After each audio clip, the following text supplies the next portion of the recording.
Hello बच्चों।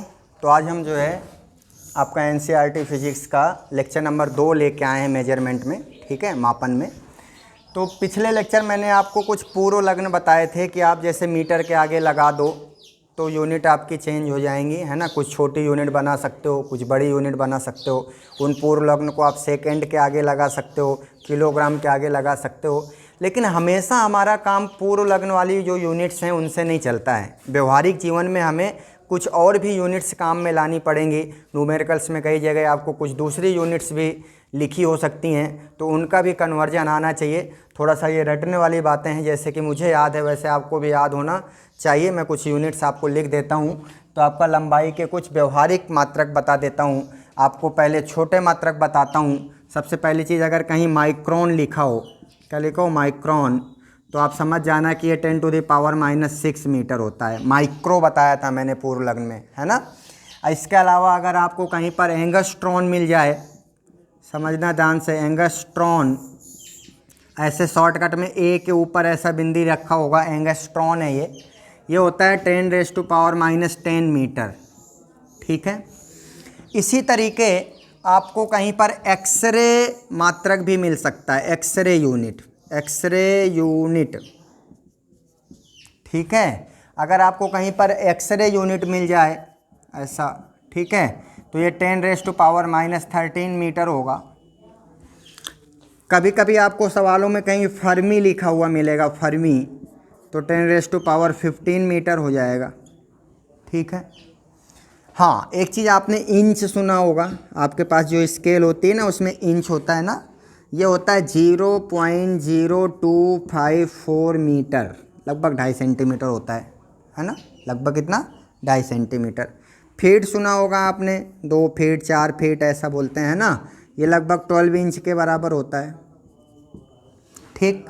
और समझिए, कुछ बड़ी यूनिट की बात कर लेते हैं लंबाई के लिए। तो लंबाई के लिए अगर बड़ी यूनिट की बात करें तो एक होता है खगोलीय मात्रक।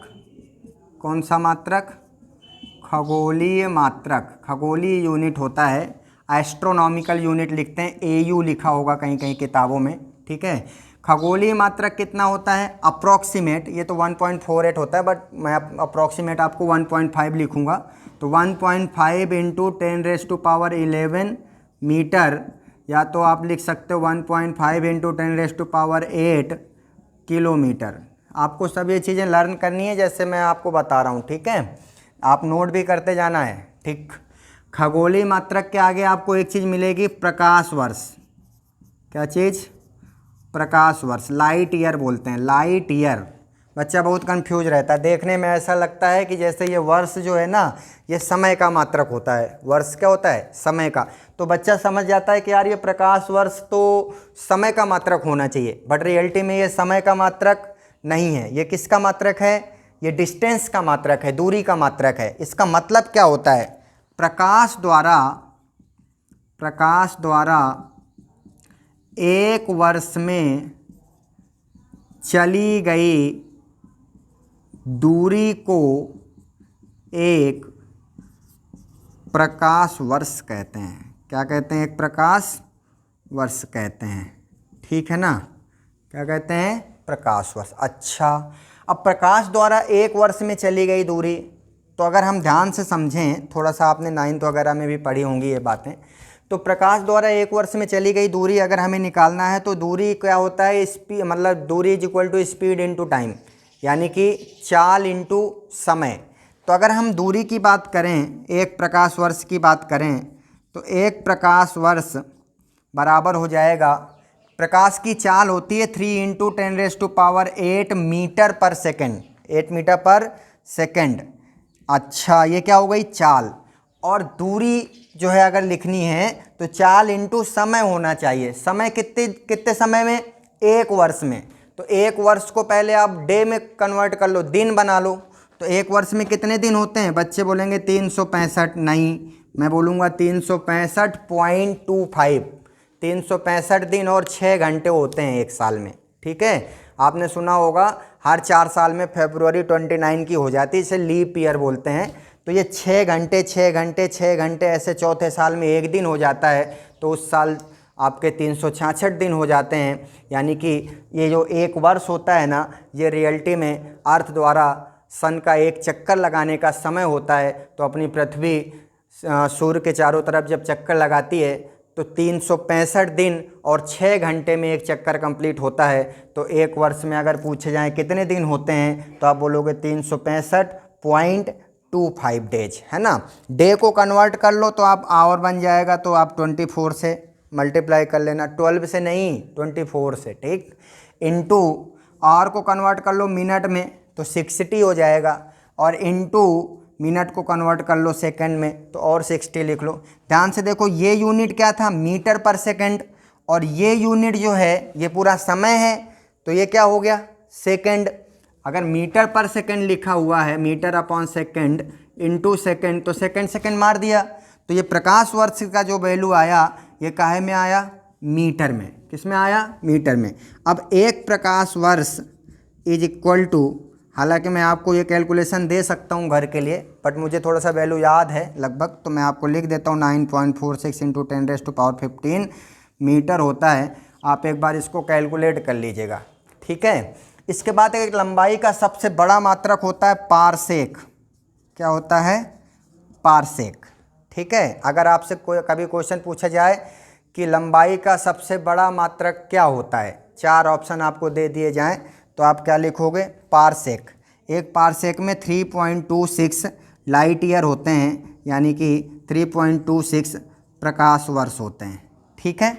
अच्छा, अब अगर कोई पूछे कि एक पारसेक में कितने मीटर होते हैं, तो आपको पता है एक प्रकाश वर्ष में 9.46 इंटू 10⁻15 मीटर है। ये वैल्यू आप यहाँ पर रख दोगे, इंटू 3.26 कर दोगे, कैलकुलेट कर लोगे, आपको पता चल जाएगा एक पारसेक में कितने होते हैं। हालांकि मुझे वो भी याद है, बट मैं आपको ये होमवर्क के लिए दे रहा हूँ, ये कैलकुलेशन कर लेना आप, ठीक है। नेक्स्ट आगे बढ़ते हैं। ये तो बात हुई लंबाई की, है ना। अभी अपन बात कर लेते हैं द्रव्यमान के। द्रव्यमान के भी कुछ मात्रक आपको जो है तो व्यवहारिक जीवन में याद रखने पड़ेंगे, जिनकी ज़रूरत पड़ेगी हमारे लिए। तो हम लंबाई की जगह अब बात कर लेते हैं द्रव्यमान की, ठीक है। द्रव्यमान के अगर हम छोटे मात्रकों की बात करें, छोटे मात्रकों में, तो आप सबसे पहली चीज़ ध्यान में रखना, एक बहुत ही छोटा मात्रक है, जैसे कि आपने सुना होगा प्रोटॉन का मास। सुना है क्या प्रोटॉन का मास? हाँ, तो प्रोटॉन के मास को भी यूनिट दिया गया है।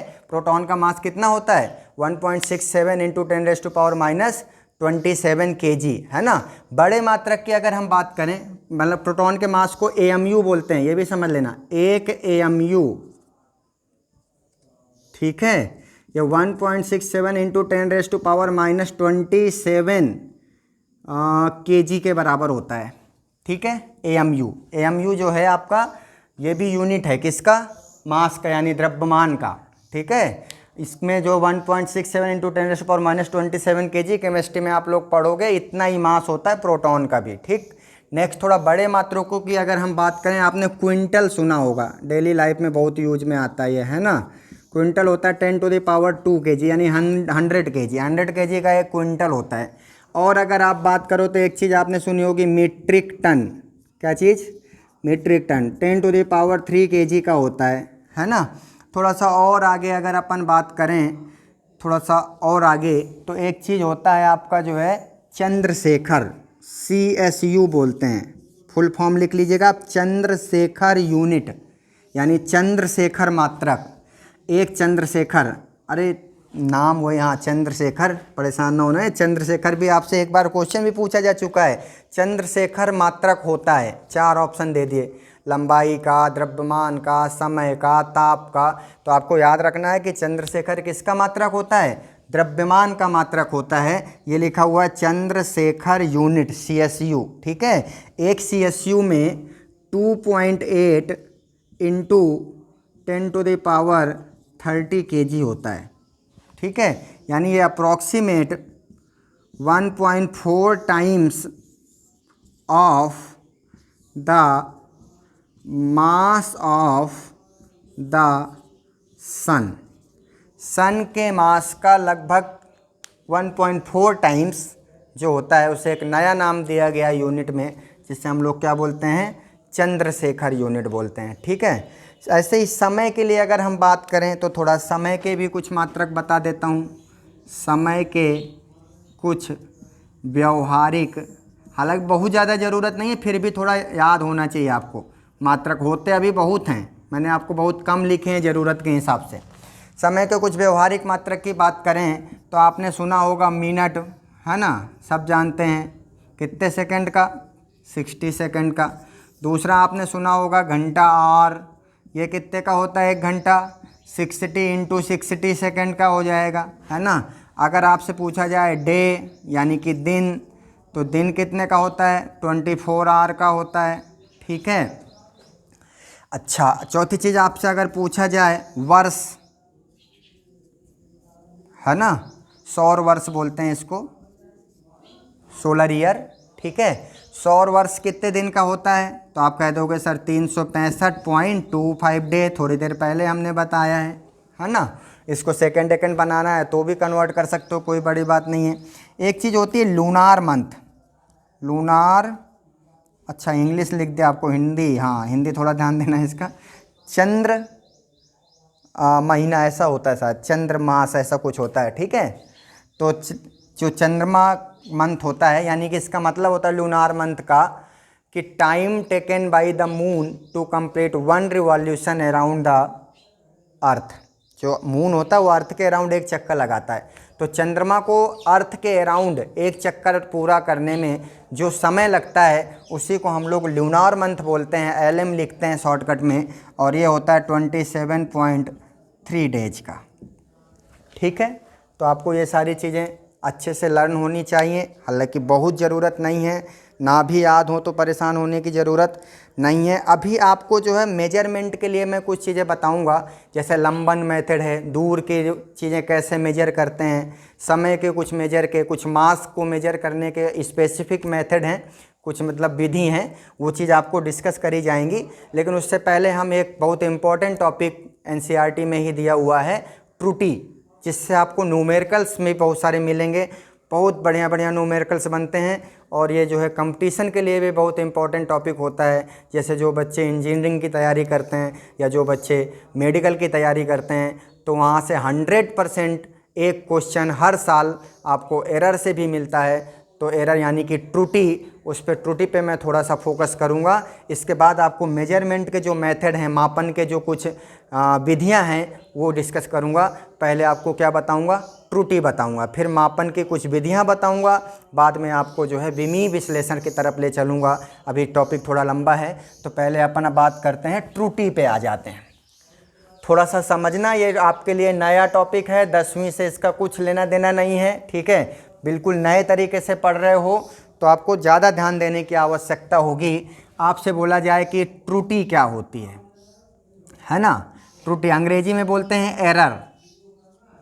ठीक है, एरर क्या होती है, जैसे मान लो मैं आपसे बोल दूं कि यहाँ से यहाँ तक की लेंथ मेजर करनी है अपने को वाइट बोर्ड की, तो आप जब लेंथ मेजर करोगे तो कुछ लेंथ आप मुझे बताओगे कि सर इसकी लेंथ इतनी है, बट वो 100% एक्यूरेट हो इसकी कोई गारंटी नहीं, 100% एक्यूरेट हो ही नहीं सकती कोई भी मेजरमेंट, उसमें कुछ ना कुछ एरर ज़रूर होगा। जैसे मैं आपसे बोलूं कि बच्चों आप एक लाइन खींच दो अपनी स्केल की हेल्प से, आपके पास स्केल होती है 2.5 सेंटीमीटर की, आप बोलोगे यस सर, आपने लाइन प्लॉट कर दी। फिर मैंने बोला कि आप 2.6 सेंटीमीटर की एक लाइन ड्रॉ कर दो, आपने वो भी ड्रॉ कर दी। पर अगर मैं आपसे बोलूं कि 2.53 सेंटीमीटर की एक लाइन प्लॉट कर दो अपनी कॉपी में, तो आप बोलोगे सर ये तो हमारे स्केल में है ही नहीं। अरे हमारा स्केल 2.5 है और उसके जस्ट बाद 2.6 है, उसमें बीच में कोई नंबर ही नहीं है, तो मैं 2.53 सेंटीमीटर की एक्यूरेट लाइन ड्रॉ नहीं कर सकता हूँ। मतलब हम किसी भी मेजरमेंट को कभी भी एक्यूरेट मेजर नहीं कर सकते हैं।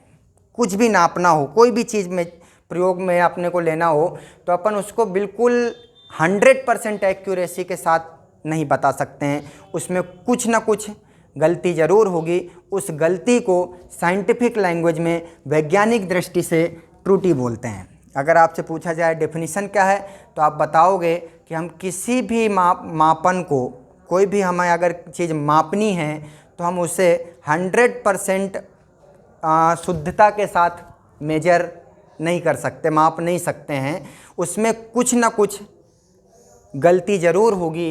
इसी गलती को साइंटिफिक लैंग्वेज में, साइंस की लैंग्वेज में, वैज्ञानिक दृष्टि से क्या बोलते हैं?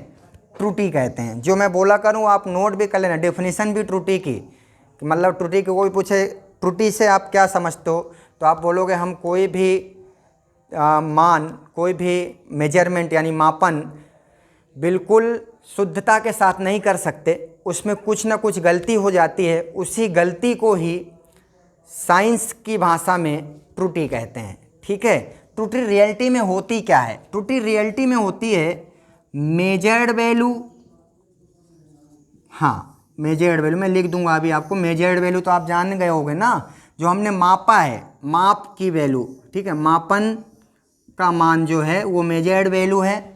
और जो रियल वैल्यू है, रियल वैल्यू, ठीक है, यानी वास्तविक जो मान है, कौन सा? वास्तविक, ठीक है, जो वास्तविक मान है इसका जो डिफरेंस होता है, हालांकि हमको 100% रियल वैल्यू कभी भी पता नहीं होगी, आपको रियल वैल्यू तो पता ही नहीं चलेगी, फिर भी मान लो अगर कहीं दिया है कि रियल वैल्यू ये है और आपने जो मेजर करा, मेजर्ड वैल्यू, उन दोनों का जो डिफरेंस होगा, मैं ये माइनस नहीं लगा रहा हूँ, ये डिफरेंस का साइन है, माइनस इसलिए नहीं लगा रहा हूँ क्योंकि कभी रियल वैल्यू बड़ी होगी तो कभी मेजर्ड वैल्यू बड़ी होगी, बट इन दोनों में जो भी वैल्यू आपको जो है बड़ी होगी उसमें छोटे वाले को आप माइनस कर लोगे। इनका जो डिफरेंस आएगा, जो अंतर आएगा, उसी को आप त्रुटि बोलोगे। क्या बोलोगे?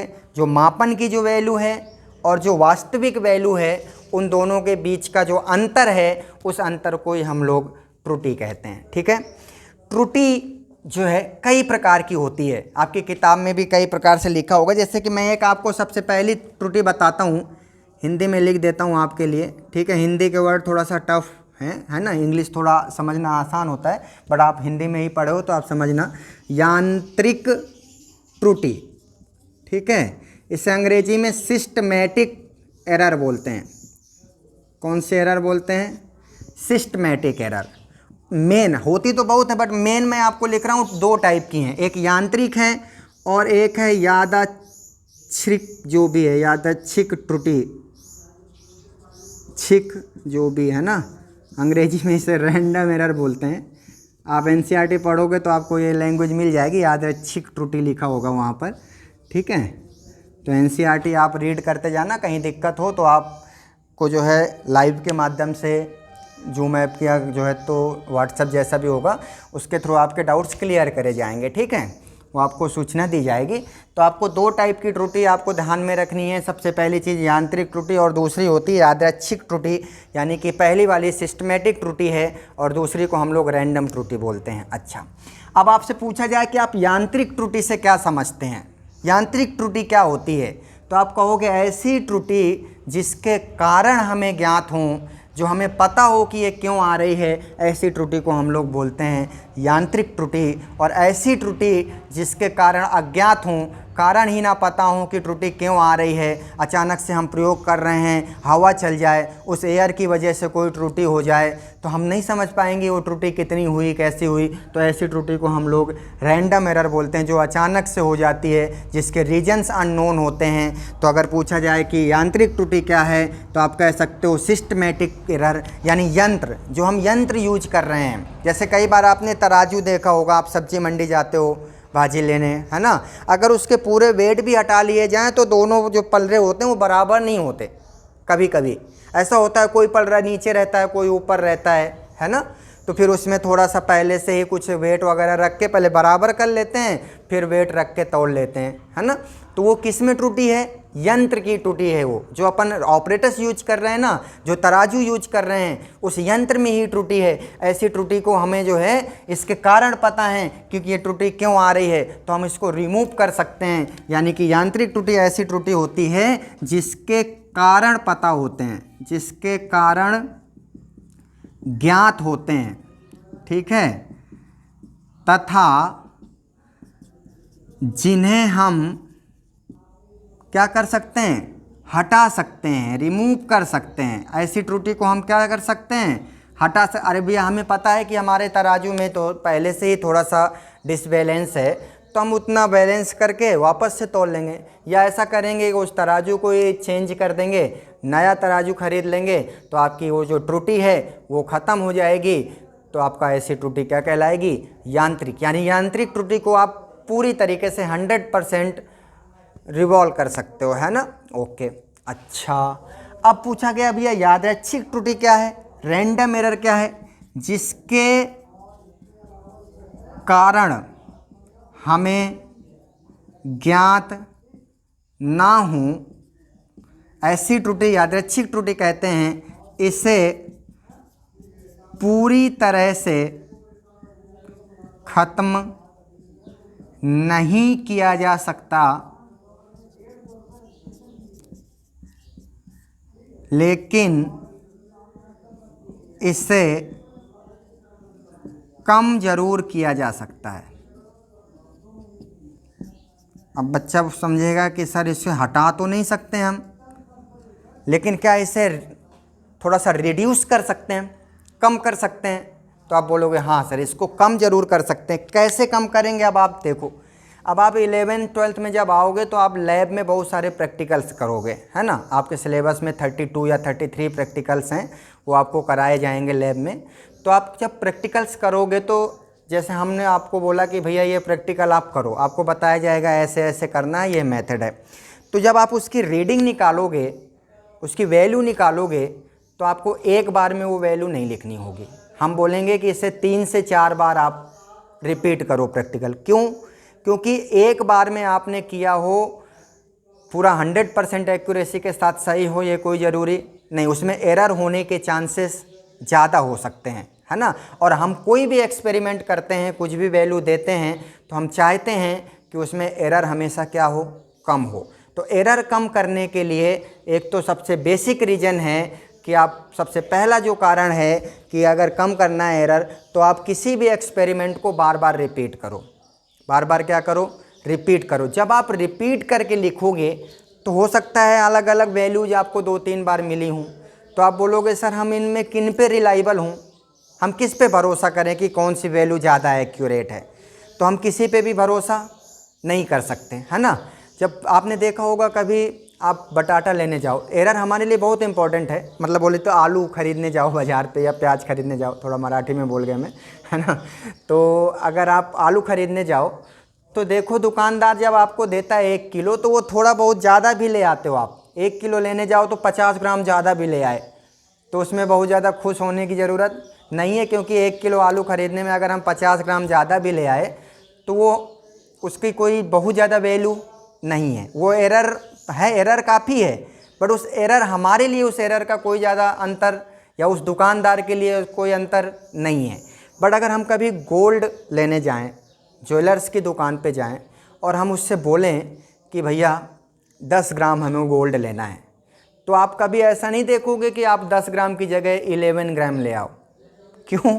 क्योंकि वहाँ पर 1 ग्राम लेने का कुछ मतलब बहुत ज़्यादा वैल्यू है। 1 ग्राम अगर आप ले आओगे तो 5,000 रुपये ज़्यादा हो जाएंगे, है ना। तो आपको वो कभी 1 ग्राम ज़्यादा नहीं दे, बट ये समझो कि कभी आपको 100% वो 10 ग्राम दे रहा है, इसकी भी गारंटी नहीं है। आप ऐसा कर सकते हो कि 10.0001 ग्राम ला सकते हो, या मैं आपसे बोलूँ 9.9999 ग्राम ला सकते हो, ठीक है। क्योंकि 0.0001 ग्राम अगर आप ज़्यादा ले आए या 0.001 ग्राम आप कम ले आए, तो उससे कोई बहुत ज़्यादा नुकसान होने वाला नहीं है। बट अगर आप 10 ग्राम गोल्ड लेने जा रहे हो तो वो आपको 10 ग्राम देगा, इसकी कोई गारंटी नहीं है। ये आप नहीं बोल सकते हो कि आप कितना भी अच्छा मेजरमेंट कर लो वो 10 ग्राम ही होगा, ऐसा हो ही नहीं सकता है। उसमें कुछ ना कुछ एरर होगी, भले वो 0.000001 ग्राम की हो, बट 0.00001 ग्राम का हमारी लाइफ में कोई वैल्यू नहीं है। जैसे कि अपन आलू खरीदने जाते हैं तो 1 किलो आलू में 50 ग्राम ज़्यादा ले आए, तो उस 50 ग्राम की कोई वैल्यू, उतनी खास वैल्यू नहीं, बट एरर है, उसमें एरर काफ़ी है। तो हमारी डेली लाइफ में जब हम कुछ भी लेन देन करते हैं तो हम चाहते हैं कई बार कि एरर क्या हो? बहुत कम हो। तो मैं आपको अब एरर रिजॉल्व करने के तरीके, रिजॉल्व तो नहीं होगी बट रिड्यूस करने के तरीके बताऊंगा कि एरर को कैसे रिड्यूस किया जाता है। इसीलिए आप देखते हो कोई भी नया फार्मूला साइंस में या कोई भी डिस्कवरी होती है तो उसे कम से कम दसियों साल लग जाते हैं। क्यों? क्योंकि जब साइंटिस्ट कोई डिस्कवरी करते हैं और अपन को बताते हैं तो वो चाहते हैं कि उसमें एरर क्या हो, कम हो। एरर जीरो तो नहीं हो सकती बट एरर बिल्कुल कम हो, तभी आप जो है उस वैल्यू को एक्सेप्ट करोगे मार्केट में, है ना। तो एरर के अभी अपने को डिटेल में पढ़ना थोड़ा बड़ा टॉपिक है, मुझे लग रहा है इस लेक्चर में अगर आगे कवर करेंगे तो बीच में छूट जाएगा, है ना। तो अपन नेक्स्ट लेक्चर में इस पर बढ़िया ढंग से डिस्कशन करेंगे। आज जो भी पढ़ाया मैंने आप ढंग से उसको पढ़िए, बुक नोटबुक में नोट करिए, डेफिनेशन लिखिए, और कोई दिक्कत है, कोई डाउट है तो आप अपने व्हाट्सएप ग्रुप में या कमेंट बॉक्स में कहीं पर भी आप छोड़िए, आपके डाउट्स क्लियर किए जाएंगे। ओके।